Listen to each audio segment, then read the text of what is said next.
우리가 세상을 살아가다 보게 되면 중간지대라는 부분들을 우리는 꼭 많이 생각을 하고 또 그곳에 또 머무는 모습들을 보게 됩니다.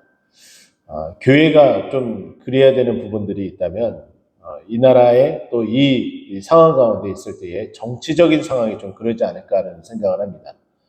극단적으로 좌에 속해서도 안 되고 극단적으로 우에 속해서도 안 됩니다.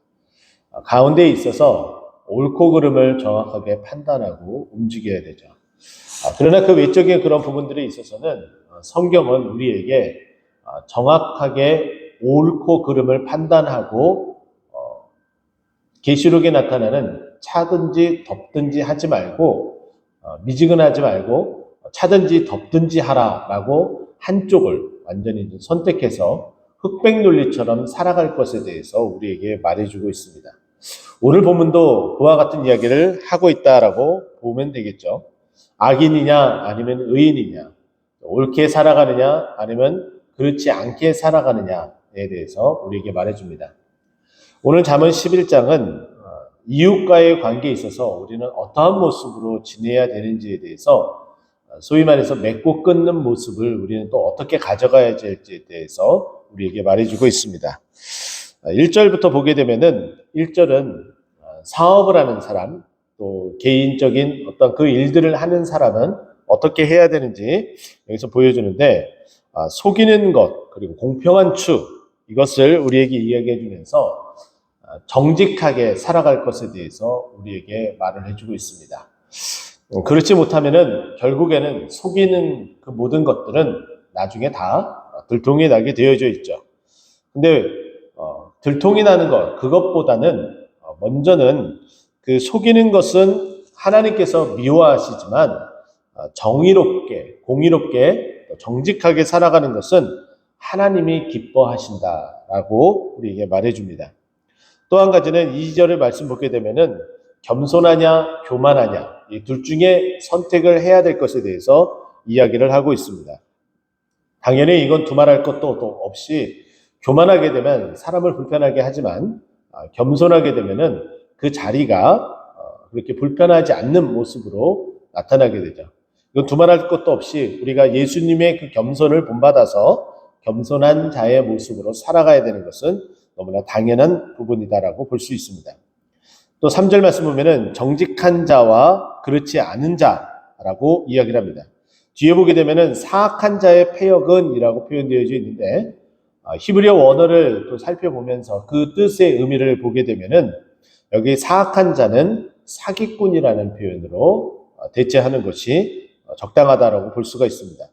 그러면 정직한 자는 성실은 자기를 인도하게 되지만 사기꾼은 속임으로 결국은 거짓을 나타낼 수밖에 없음을 우리에게 말해준다라고 볼 수가 있고 또 4절 말씀 보면은 재물은 진노하시는 날에 무익하나 공의는 죽음을 건지느니라 라고 이야기를 하는데 결국은 착한 행실, 더 이상 거짓이 없고 다른 사람에게 선을 베푸는 어떤 그런 모습에 대해서 우리에게 말해줍니다.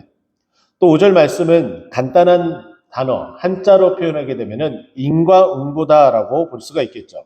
완전한 자의 공의는 자기의 길을 곱게 하지만 악한 자는 자기의 악으로 말미암아 결국은 넘어지게 됩니다. 결국은 인과응보의 모습으로 우리가 정직하게 살아갈 것에 대해서 계속 연이어서 우리에게 말해줍니다. 또 이렇게 정직하게 살아가기 위해서는 우리가 욕심을 내지 말아야 됩니다. 욕심을 내는 순간 그 욕심을 이루기 위해서 어느 순간 그 정직이 무너지고 꾀를 부려서 그 욕심을 얻어내려고 하는 모습을 보이게 되죠. 그래서 6절 말씀 보면은 정직한 자의 공의는 자기를 건지려니와 사악한 자는 자기 악으로라고 표현하면서 결국은 그 욕심이 화근이 돼서 우리가 죄 가운데에 들어가게 되는 모습을 우리에게 보여줍니다.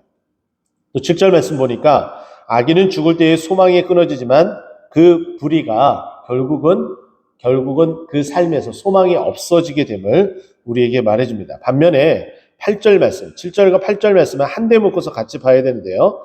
악인에 대해서 얘기를 했다면 이제 8절은 의인에 대해서 이야기합니다. 의인은 환난에서 구원을 얻으나 악인은 자기 길로 가느니라.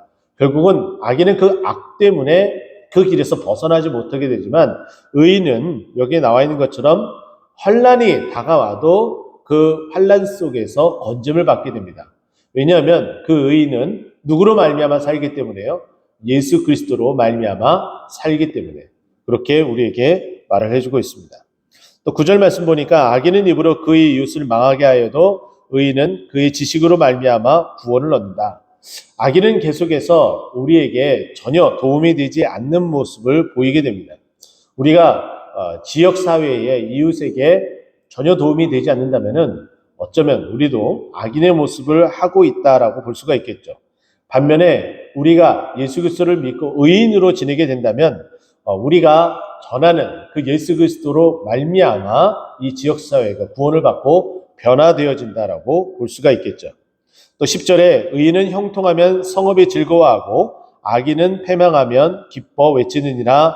악인이 패망하면 기뻐 외치느니라라고 말해주고 있습니다. 우리는 예수 그리스도로 말미암아 의인이 되었죠.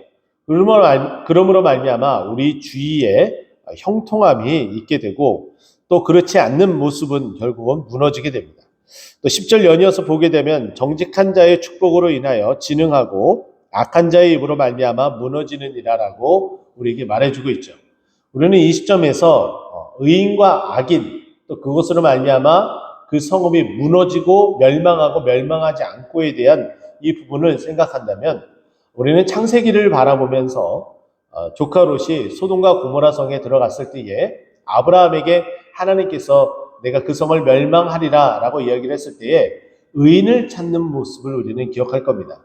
의인 10명을 찾지 못해서 소돔과 고모라 성이 멸망하는 그 모습, 결국은 의인이 있느냐 없느냐 그것으로 말미암아 그 성읍이 흥왕케 되느냐라는 모습을 보이게 되죠. 제가 주일 말씀을 여러분과 함께 나누면서 미국 에즈베리에서 벌어진 부흥의 현장에 대해서 여러분과 함께 나눈 적이 있습니다. 여러분 기억하실지 모르겠는데요. 그 에즈베리 대학교가 있는 그곳 윌모어라는 켄터키의 작은 마을은 불과 그 인구가 6,000명 정도밖에 되지 않는 아주 작은 곳입니다. 하지만 하나님께서 그곳에 있는 기도하는 자, 예수 그리스도를 믿는 자, 의인으로 말미암아 그곳 가운데 큰 부흥을 하나님께서 일으키시고 그들의 삶, 그들의 온전하지 못한 모습마저도 변화시켜 주시는 그런 놀라운 일을 보게 됩니다.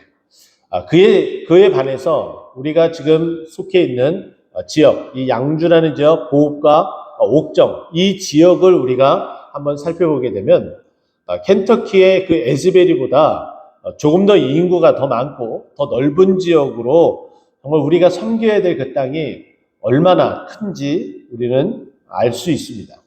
그런데 정말 이 작은 또 이 지역에 이 근처에 있는 많은 교회들이 그 의인의 역할을 잘 감당하고 있느냐 이렇게 보게 되면 아직도 정말 많은 부분들이 있어서 분발해야 됨을 우리는 꼭 기억을 했으면 좋겠습니다. 우리가 그 의인 10명을 찾지 못했을 때에 그 10명 안에 들 수 있는 9명이 될 수 있는 그런 교회가 되기를 간절히 소망합니다. 또 12절에 보게 되면 지혜 없는 자는 그 이웃을 멸시하나 명철한 자는 잠잠하느니라. 지금 우리나라뿐만 아니라 세계 많은 나라들이 있는 자들과 없는 자들 이렇게 양분화되어져서 있는 자는 없는 자를 멸시하는 어떤 그런 문화가 팽배하게 자리 잡고 있습니다. 우리는 그러지 않아야 되겠죠. 또 이웃을 또 구제하는 일들에 있어서 더 힘을 썼으면 하는 그런 바람을 여러분과 함께 나누고 싶습니다. 13절 말씀 보니까 두루다니며 한담하는 자는 남의 비밀을 누설하나 마음이 신실한 자는 그런 것을 숨기느니라. 뒤에서 이런저런 이야기를 하면서 부풀려지고 또 부풀려져서 정말 걷잡을 수 없는 상황을 만들게 되는 이 일들은 더 이상 우리 가운데 없어야 된다. 내가 그것을 들으면은 한 귀로 듣고 한 귀로 흘리면서 내 머릿속에서는 지우게 되고 더 이상 내 입으로는 전달되어지지 않도록 힘쓰고 노력하는 우리 모두가 되었으면 좋겠습니다. 또 14절 말씀 보니까 지력이 없으면 백성이 망하여도 지략이 많으면 평안을 누리느니라. 우리가 하나님 앞에 지혜와 지식을 얻게 됨으로 말미암아 하나 둘씩 모여지는 하나님의 그 지식, 그 지혜, 그것이 모여지게 되면 변화가 일어나게 되고 좋은 소식, 좋은 생각들이 많아져서 이 세상을 또 교회를 변화시킬 수 있는 놀라운 은혜가 있다는 거죠. 또 마지막에 보게 되면은 우리 이웃과의 관계에 있어서 사람을 얻느냐 아니면 사람을 얻지 못하느냐 그 관계에 대한 한 가지 이야기를 해줍니다. 보증에 대한 부분들인데요. 우리는 이미 보증을 쓰지 말 것에 대해서 많은 부분들에 대해서 이야기를 합니다. 보증을 쓰게 되면 사람을 잃는다라고 이야기를 하죠. 가까운 사이일수록 더더군다나 보증을 쓰게 되면 그 관계가 멀어지게 됨을 우리는 알 수가 있습니다. 여기서도 그것을 그대로 이야기를 하죠. 타인을 위하여 보증이 되는 자는 손해를 당하게 되고 뿐만 아니라 보증이 되기를 싫어하는 자는 평안한다라고 이야기를 합니다. 결국은 보증은 평안함을 우리 스스로가 잃어버리는 그 첫걸음을 띄게 되는 모습이라는 겁니다. 이렇게 해서 우리가 짧은 이 15절을 아주 간단하게 이렇게 보면서 정직한 자와 정직한 자 아닌 모습, 우리가 해야 될 것과 하지 말아야 될 것, 이렇게 양분화가 돼서 흑백 논리로 오늘 말씀은 우리에게 세상 가운데 살아가는 지혜에 대해서 우리에게 말씀해 주고 있습니다.